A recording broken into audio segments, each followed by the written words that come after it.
Welcome to Leadership and Inner Clarity, Navigating Pressure, Presence and Performance, our podcast series where we explore the mental, emotional and psychological dynamics behind modern leadership and how to reconnect with yourself while leading effectively.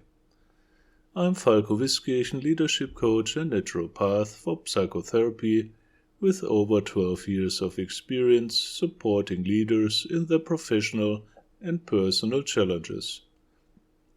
Today's topic is control, perfectionism, and the fear of failure when strength turns into inner pressure. Control often looks like strength. From the outside, perfectionism can appear disciplined, reliable, even admirable. You set high standards, you notice details, you don't leave things to chance. And in leadership, these qualities are often rewarded. But inside, control and perfectionism rarely feel strong. They feel tense, alert, restless. If you're in a leadership role, you may recognize this inner pressure, the sense that things only work if you stay on top of them, that mistakes are costly, that relaxing control might mean losing ground. Today I want to explore perfectionism in leadership, not as a performance strategy, but as an emotional pattern. Because perfectionism is rarely driven by excellence. It's driven by fear. Let's slow this down. Many leaders believe they are perfectionists because they care about quality. And to some extent that's true. But the deeper question is not how high your standards are, it's what happens inside you when those standards aren't met. Is there disappointment, or is there anxiety? Is there learning, or is there self-criticism? From a psychotherapeutic perspective, perfectionism is not about doing things well. It's about avoiding something. Often it is the fear of failure, the fear of losing control, the fear of being seen as inadequate. And because leadership comes with visibility, that fear has more places to attach itself. Perfectionism becomes a way to manage risk, emotionally, not just strategically. The nervous system plays a central role here. When your system associates mistakes with threat to your identity, your role, your security, it stays on high alert. Control becomes regulation. Micromanagement becomes safety. Not because you don't trust others, but because your system doesn't trust uncertainty. And the uncertainty is unavoidable in leadership. This is where many leaders feel trapped. You know you can't control everything, but letting go feels dangerous. So you hold tighter, and that holding shows up in the body. Tight shoulders, shallow breathing, a jaw that rarely relaxes, even when things are going well. Let's pause here for a moment. Notice your body as you're listening, especially if you identify with control or perfectionism. There's no need to change anything, just notice. Perfectionism often develops early, not necessarily in leadership, but in life. For many high-performing leaders, excellence became a form of safety long before they entered a management role. Doing things right meant approval, stability, belonging. Over time, this creates an internal rule. If I perform well enough, I'll be okay. Leadership amplifies this rule. because the stakes feel higher and the consequences feel broader. So the inner pressure increases. One of the hidden costs of perfectionism in leadership is that it narrows perspective. When you're focused on avoiding mistakes, creativity suffers. When control becomes central, trust erodes, not dramatically but subtly.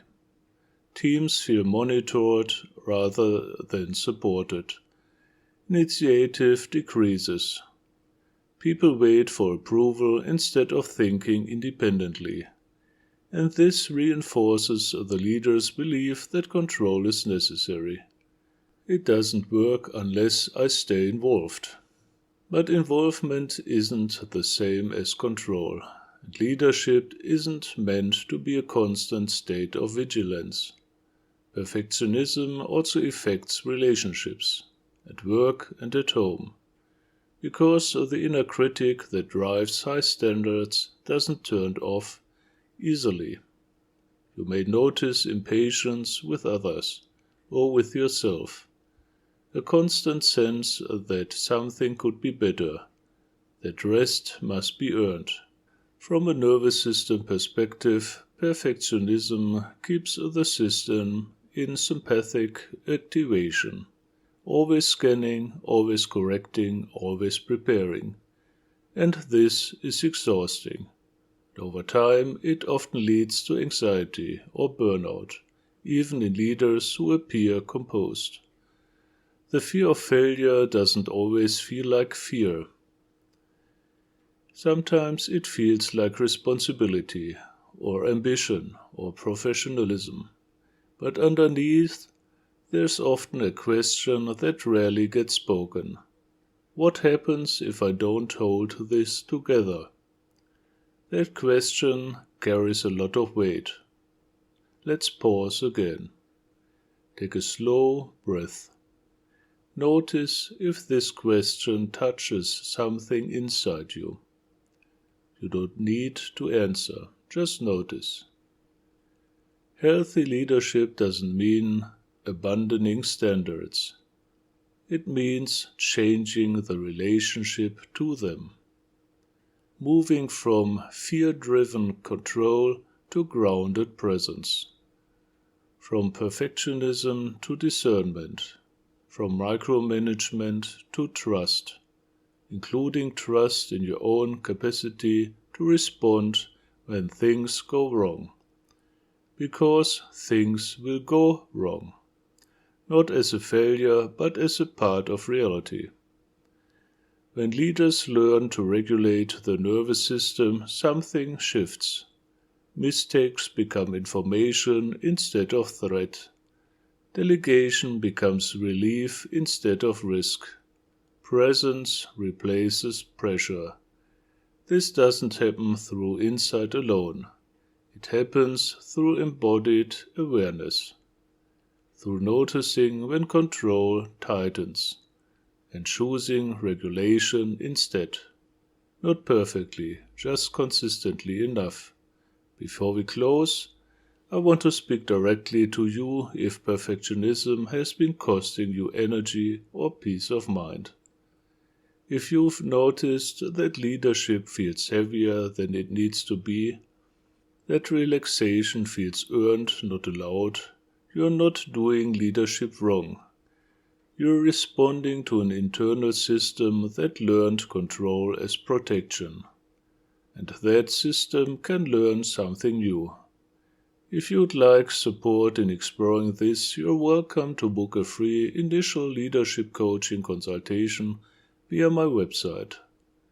This is a calm, confidential conversation where we look together at your patterns, your pressures, and what healthier leadership could feel like for you, without constant inner tension.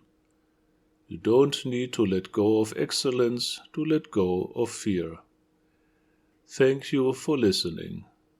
Take a moment before returning to your day. And I'll see you in the next episode.